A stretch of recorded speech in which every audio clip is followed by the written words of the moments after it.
everyone, welcome to another TFT Masterclass.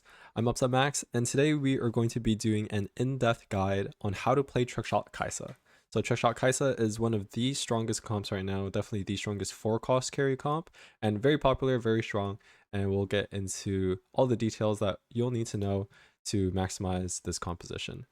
So today we're basically going to provide a guide that will help you optimize everything about this comp regarding items, positioning, augments, units, and different variations. So the way we're going to do this is by splitting it up into a couple different parts. So the initial intro is going to include the objective of this composition, like what's the point of this comp, why is it good, what does it do. We're going to go into BIS Itemization and Augments for this composition. And then we're going to break down every single stage, what to do, so then you know exactly what to do, angling this comp in order to find success, because you will not always just because to play this composition, there's different things you could do at each individual stage. It's not just like a stage 4 comp where it's like, oh, now it's stage 4. It's like you have to prep before that. So the stage 1 to 3 is actually pretty important as well. So we'll be talking about all that, and then finishing off with a final board, what it looks like, how to fully cap out, and how to win your games. After today's class, I will do a recap and then any Q&A for those that are watching live in the Discord channel. So let's get straight into it. Before we even do that, I'll just discuss a quick terminology. So because there are a lot of new players who are coming into both the Discord channels and like on the YouTube, this will be pretty helpful. So I'll be talking about a lot of different stages today because we're going from stage 1 all the way to like 5+. When I say stage like XY, so let's say I say stage 2-1, I'll just say like 2-1 or like 3-5. Like big ones are going to be like 4-2, 4-5. The first number is the stage number, and the second number is the round number.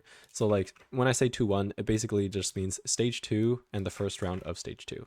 So that's what the numbers mean. A couple other terms like sitting, I'll say sometimes like, okay, you're good enough, you can sit. Basically, once you've hit a specific board state, you don't have to roll anymore. Your board is strong enough, you can start saving up gold. So that's what sitting is. It's just like not doing anything. Stabilizing is creating a strong enough board where you could win most of your rounds that stage. So this is done by either like rolling down, hitting specific units, getting a good augment that will increase user power, basically being like slightly above the average lobby strength. So then you are able to win most of your rounds. That means you're stable and you're not just getting 6-7 0'd every fight. And then last but not least, all-inning. What is all-in? Basically either at a perfect interval, so either a perfect stage interval where you're not wasting any gold from extra leveling, or out of necessity, so you're super low HP, is just sending it, either leveling or rolling or a combination of both, to create your strongest board, and that's what all-inning is. So those are a few key terms we'll be including and talk about them today. And then we're going to just dive into the objective now. So here we have our Trickshot Kaisa board. We have 2 boards. I'll explain them in a second, but first I'll just talk about what these both boards are. Trickshot Kaisa, it's a physical damage composition that is ability based and is based off of burst. So because this is burst, it means it's like fast tempo. The longer the fight goes, we don't necessarily get any stronger. There's no stacking, there's no stalling. So we are ability based burst composition. We have some backline access because of the Trickshot trait, which allows our abilities, only abilities, not auto attacks, to ricochet. So that is very good. It will really punish 1-star boards because then 1-star backline have less HP and the ricochets can kill them a lot easier. This comp in general caps really high with many, or not many, I would say a couple different variations. One variation being the Dragon Lord caps higher than the Bruiser, and we'll talk about when to play that and why. And then last but not least, especially the capped board, there's a lot of different holders for a ton of different items. So you have your AD caster within Kaisa, you have your AP caster within Teemo or Azir, you have your Bruiser items on like Udyr or Sylas, and then you have your frontline item holders on your Galio or your Ornn. So extremely versatile comp. These are the main 2 that are being played right now. So the first one is a 4 Bruiser 4 Trickshot Kaisa composition that looks like this. I'll dive deeper into this later into the lesson. And then the other one is the 4 Dragon Lord version. Caps a little bit higher, more expensive, and is just stronger, but it's harder to get to. So that's the objective of Kaisa. That basically answers the why Kaisa. We'll talk more about what the actual comp is now. So Kaisa here, this is a level 8 comp where we are going to be leveling to 8 and rolling on either stage 4-2 or 4-5. This is an even interval, so we're not wasting any gold extra leveling. As mentioned on the previous slide, this is mainly a physical damage composition and requires 80 caster items, as Kaisa is an ability-based unit where her auto attacks don't do that much damage, and the majority of her damage output comes from actually using her ability. These compositions are pretty item dependent, so make sure you are checking your tattoo to determine whether or not you need to build like a third backline item or 2 frontline items. Most of the time, Ink Shadow goes in on level 9 anyway, so you can kind of fiddle around with your Kaisa items to really determine like, oh, what you need at that specific time. What Kaisa actually does, so first off, she has 20 starting mana and 75 or total mana, which you might think Shojin is good on her. Like, Shojin's okay, it's decent in the stats. You only need 5 auto attacks because this is an interval of 15, but I'll talk about itemizations on the next slide. What she does, she'll fire 20 waves at the current target she is auto-attacking, each dealing X amount of physical damage. And then if an enemy is hit by at least like 10 waves, they'll start taking extra damage instead. So this is good for 2 things. If you're just attacking the weaker side of any board, they're just basically all going to die from the abilities. And if you're attacking a tank, the tank is going to start getting basic, not like magic is shredded, but like shredded as in like they're gonna start getting really hit after the first 10 waves. So very good ability. And then her 2 traits, Ink Shadow and Trickshot. Ink Shadow, at different breakpoints you will get different Ink Shadow items or tattoos. Also, your Ink Shadow units will gain bonus damage and bonus DR, which is really good. For this composition, we are mainly going to be just using the 3 items. And then Trickshot basically allows our abilities to ricochet, so not our auto attacks, hence also the AD caster. This will affect our items.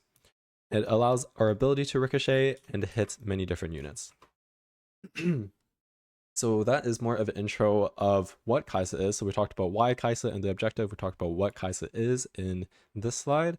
Now we're going to dive deeper into the actual nitty gritty. So we'll start off with the itemization. So a lot on the board. I'll go one at a time. As I mentioned, again, Kaisa is ability based, not auto attack based. What this means again is the main burst of her kit comes from the ability casting, not her auto attacking up until her ability. So what does this mean? It means that we need her ability to crit. So Last Whisper is an extremely good item on her.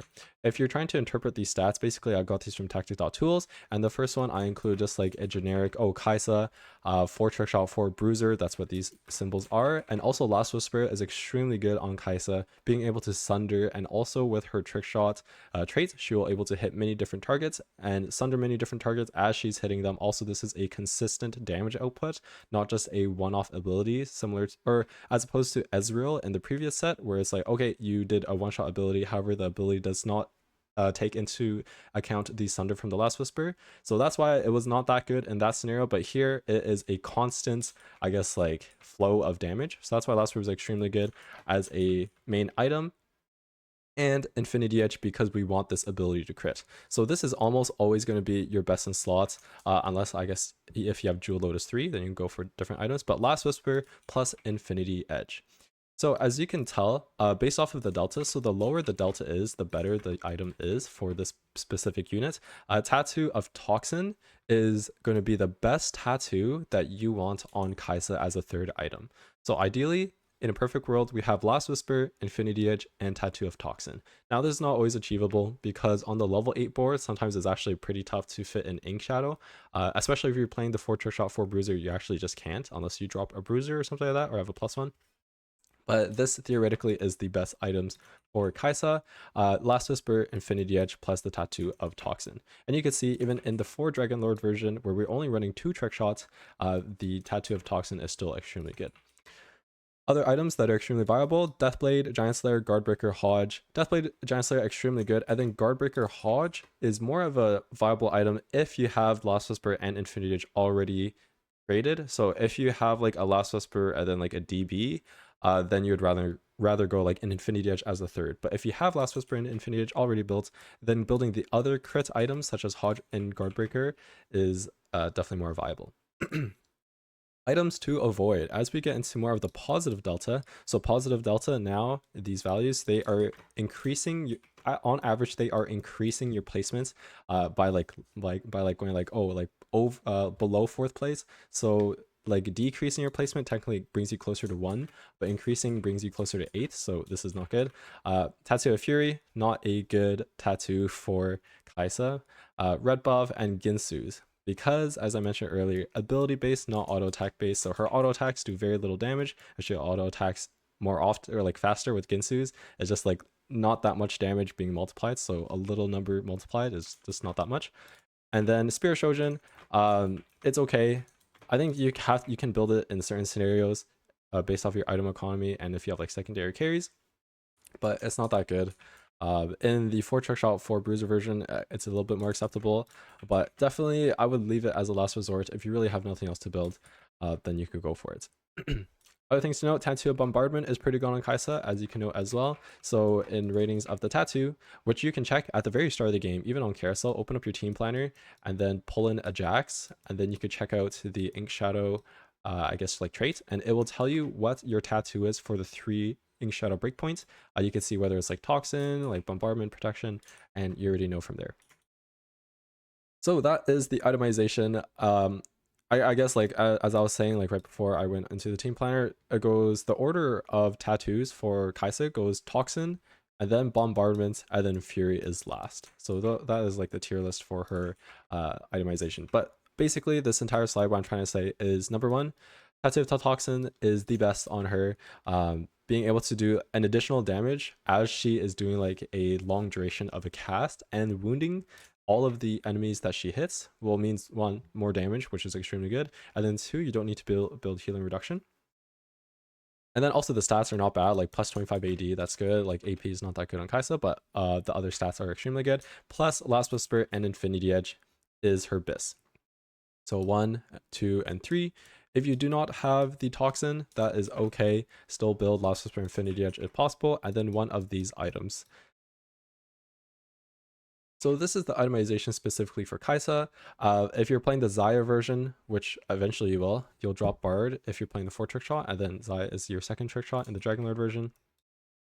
Xayah is, you actually throw her leftover items on her, so anything like physical damage related, like Deathblade, Runons, Infinity Edge, Giant Slayer, but definitely prioritize your Kaisa first, because most of the time you won't have Xayah 2, and Xayah 1 does not do as much damage as Kaisa 2, of course, so you'll be prioritizing your Kaisa instead. So this is the itemization for Kaisa. We're going to move on to what augments we're going to be wanting to take for these comps. So I just pulled up the boards so you could look at them, and it'll make more sense like as I'm explaining the augments. So Lucky Ricochet and Little Buddies are very good in the 4 Bruiser 4 Trickshot variants. I think I'll talk about when to play each variant later when we're in the stage 4 plus category of today's video. But if you are playing the 4 Bruiser version, which I'll just give a little preview, like most of the time you will be playing this unless you are able to like high roll this or like go fast 9 with Fortune, because the 4 Bruiser 4 Trickshot board is a lot more reliable to hit. Minus the Udyr, this will be your level 8 board minus the Udyr. Then Lucky Ricochet is extremely good because you have 4 trick shots, and then Little Buddies because we have no medium buddies in this composition, so no like 3 costs. We have 3 little buddies, 4 little buddies, and then 4 big buddies. So Little Buddies is extremely good in this composition. Jewel Lotus is extremely good. We want to crit with our abilities. If we have Jewel Lotus 3, we could build something other than Infinity Edge. Martyr, Unified Resistance, Tiny Bit Deadly, any combat augments, it helps us a lot with this composition. Stationary, Inspire, Epitaph, Blistering Strikes if we do not have Toxin and we do not have any other form of healing reduction. Remember, red buff is not good on Kaisa, so don't be building red buff on her. And then Stand United, You Have My Sword are extremely good as well. So these are the best in slot Kaisa augments. Of course, take whatever you have on 2-1. That is the best at the time, whether it be like Portable Forward or like some kind of econ augment if you're not planning on win streaking. But these are specifically very good performing augments for this specific composition. So we talked about the why, we talked about the what, then we talked about what items to build for Kaisa, and then we talked about what augments to take for the Kaisa composition. Now we're gonna go stage by stage to really like lay out what you should be playing and when, to really optimize your whole experience like playing this composition. So of course we have to start off at stage 1 plus 2, not even just stage 2. Stage 1 is extremely important as well. So most of the time on 1, 1-2, so 1-1 is you're just choosing your region. On 1-2, you'll be dropped some sort of unit orb. This will be like a blue orb most of the time, and it will contain one of two things. You will either get units or you'll get gold with like a remover or a forger. I think sometimes you'll get like 3 gold or like 2 gold, but most of the time you'll either get units or just gold and a forger. What you want to be doing on stage 1 for your shops is playing off your unit orbs. So for example, if you get dropped like a Senna and Aatrox, well, because we now have that ghostly ink shadow line opened up from these units from the drop, this makes the value of Caitlyn and Jax so much stronger. So if we have Senna and Aatrox, we want to be holding units like Caitlyn and Jax, even like Garen to pair with the Jax, or like if we have a Bruiser pair for the Aatrox. So something like this. So that is like the Ink Shadow Ghost Opener. If we get dropped like a Riven, Zyra, or Teemo, now the value of Sivir and Garen increase heavily, because now we could play the Story Weaver Trickshot combo, something like this, which is an extremely strong opener, especially if we have a Last Whisper or Morello, and then some sort of frontline item. And then last but not least, if we have a Zoe or Tristana opener, then we can play Fortune, and it is extremely easy to pivot from Fortune into the Kai'Sa board, because you're most likely going to be playing Teemo, who is already a trick shot, and then your front line you could just be playing Bruisers to pair with your Kobuko, and then there you have it. You have Bruisers trick shots. You just sell your Fortune units as soon as you cash out. Once you're like 50 luck or higher, those are like the good cash outs, and then you just transition into your board, whether you get like the 5 costs from the cash out or just infinite items, infinite gold. So the Fortune line is very viable as well, and this is how you would want to play it if you receive the Zoe or Tristana. If you do not get these unit drops, so let's say you get something else like a Gnar or like a Janna, just play your strongest board, like pick up units that like cater towards your items. So if you have like AP items, then just pick up units that can carry those. So these are specifically like indicators of something that you can play off of stage 1 for the Kai'Sa composition. Of course, if you get like a Darius 2, then you'll most likely be playing either Duelist or like Yone. So this is just for Kai'Sa. So that is the scenario if you get unit orb drops from your blue orbs on stage 1. The second scenario is, let's say you only get gold, so 6 gold and then a remover or a forger, but you get no units. So now you don't have any direction like the Caitlyn, Jax, or Sivir Garen. None of these increase in value because you don't have the corresponding parts of the package. Then you just have to decide like, oh, do I have slammable items? Do I have upgrades? Like technically on, I think 1-4, 1-4, you are able to see 2 costs because you're level 3. So this means that if you are able to get like a Riven or a Teemo in your shop, or like vice versa, like Senna or Aatrox, you can still form a better board or like a reasonable board on stage 2. However, it is a little bit tougher, so this is up to your judgment if you don't receive any units. Whether or not you want to still play your strongest board and like level and like slam items, or if you just want to lose streak, sack for like a bow, glove, or sword on carousel, and then go from there. So that should be your plan for stage 1+2. And then here are some 2 boards that are extremely good and very easy to transition into mid game. So like the Ink Shadow, like Senna carry, right? Ideally, this is like the best case scenario. We have Toxin and like a Last Whisper. And then on stage 3, well, I guess I'll talk about stage 3 here. But on stage 3, you could go level 6, play like the actual Senna board, but just as tempo. That's extremely good. Or like the Story Weaver, we could play more Story Weavers or more upgraded frontline depending on what we hit. So this is your stage 1+2.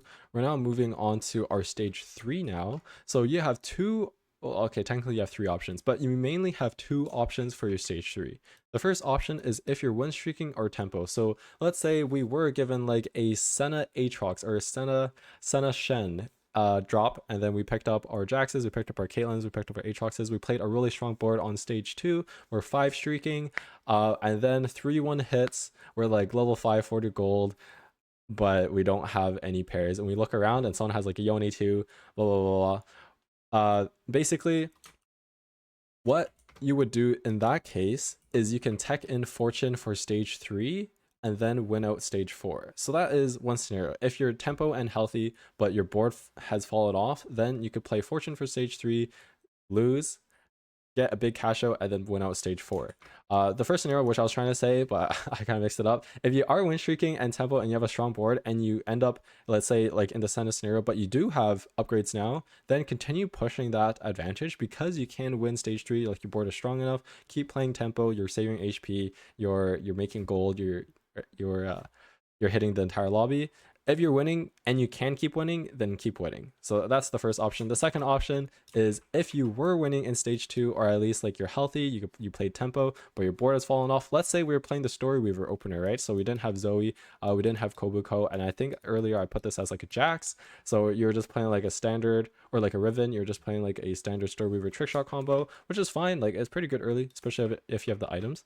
And then it's not strong anymore on stage 3, then you could easily put in Fortune, especially if you're playing the Teemos, like a Zoe Kobuko, or like even if you don't have a Zoe, just play like a Tristana, and then try to get a decent cash out on stage 4, and then you can transition into your Kai board, and now you're ahead of everybody. You have extra items, you have extra gold, maybe you have like a dummy or a tome. So that is another option. And then the third option is if you were lose streaking on stage 2, so you're like 5 lost, you're like 65 to like 75 HP, then it's kind of more of a suspicious spot. In that case, you might have to pivot to like re-rolling because you're more low in HP and you have to stabilize. And if you're rolling on stage 3, it makes rolling on stage 4, level 8, a little bit tougher because you're using gold, right? Then you have to either stabilize on 3-2 or pivot to reroll. So those are the scenarios. Ideally, like this is your best case scenario. If you're winning, you have a strong board, then just keep winning. And then on stage 4, just transition. If you're winning, but now your board is not strong enough and strong anymore, and you have the opportunity to put in Fortune, then definitely put in Fortune on stage 3. And then if you're losing, then you're either going to have to stabilize on 3-2 on level 6 or pivot to reroll. Okay, so that is stage 3, and now stage 4 has finally come. So because this is a level 8 composition stabilizing around 4 cost carries, we are going to be wanting to go level 8 on either 4-2 or 4-5. If we're contested, then I would highly recommend 4-2, because by the time you go 4-5, at least like maybe, depends on how many contesters you have, maybe like 4 Kaisas are out, and it's a lot tougher to hit. We're going to level to 8 on one of these 2 stages and roll to stabilize. Now, how do you know if you have enough gold to actually roll?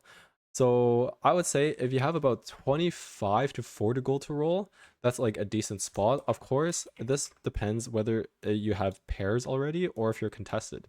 So I've seen players have like Kaisa pair on level 7. This is a high roll scenario, or you like took one off of carousel, or you got one out of like a golden drop. Like it's high variance, right? But let's say you have this, then you can even go level 8 with 25 gold after you level and roll, because now you only need one Kaisa.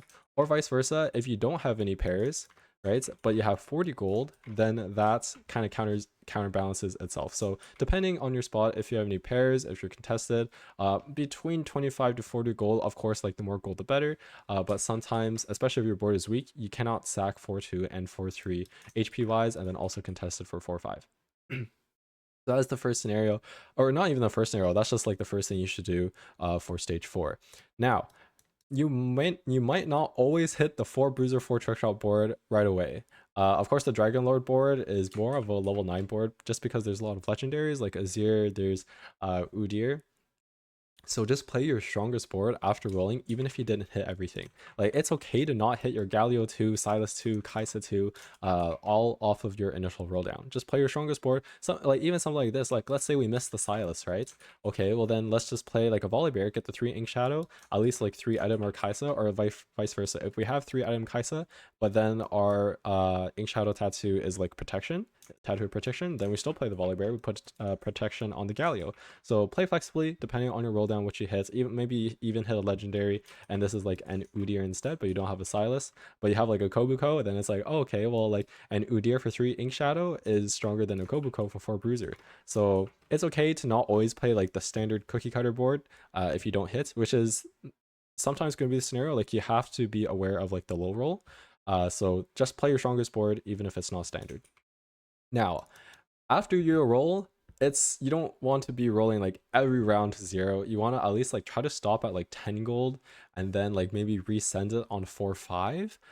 Just matching like the average tempo of the lobby. No one's really rolling on 4-3, so you don't have to like, so there's no large like board board strength spikes, but then 4-5 is another interval where players are either rolling down or leveling to 8, so that'd be another time you'd want to roll down.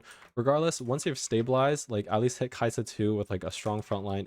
Basically, once you are able to go line 9, start saving up your money, trying to go level 9 sometime on stage 6, maybe like 6-2, and then cap out with an Udyr or the 4 Bruiser 4 Trickshot board. It is also a lot easier to go level 9 if you played Fortune on stage 3. Most of the time you'll get an influx of gold, or if you just played Fortune from 2-1. At this time, if you're cashing out like a 70 to 80 hex, you're in a really good spot. Most of the time those give you 5 costs and a lot of items, and you're super good to go from there. So once again, this is an example of something if you don't hit, just playing your strongest board and trying to save HP and trying to win some rounds. So that is what you do on stage 4, and then these are the final capped board. I see a question here. I think I'll answer that like right after the class. We're almost done here. This is the final board, and we have our 2 board scenarios, right? So we have our Bruiser board and we have our Dragon Lord board. As I mentioned at the very start, the Bruiser board is easier to hit. Remember, minus the Udyr, this is your level 8, and then on level 9 you put in your Udyr. But the Dragon Lord board, harder to hit, it caps out higher because you have better quality units. Play the Bruiser version until you can transition and make your board stronger. So because this is easy to hit, most of the time I angle for this. If I am able to transition and I do have the units for it, items for these units, and they're 2-star, or okay, I would say it depends like the 1 to 2-star, but basically like if you are able to transition and your board on average is stronger, then make the transition. If it's not, then just wait until it will be stronger and play the Bruiser board instead. Regardless, in both spots, you're playing Udyr. For Udyr positioning, well, first off, you want him to cast. Most of the time, you're going to put him either like in the middle or on the outskirts. On the outskirts to try to grab like the enemy carry or at least like CC, or in the middle just to like try to CC like the enemy main tank and throw it. Regardless, you need him to cast at least, and you need him to hit a priority target. So that is how you want to be positioning the Udyr. And then for your backline, you basically just want to position away from CC. Morgana is not too heavily played. The unit is just not that good. Like it's a great Morello and like CC holder, but or like a chill applier. If you do have Morganas in your pool, then you really can't greed like the Giga, I guess like stat boosting. But if not, then you can greed, especially into like single target non AoE matchups like duelists. But if you are against like a lot of AoE, even like mythic boards or like Hui, I know Hui got nerfed, but still, then you definitely want to spread out something more like this.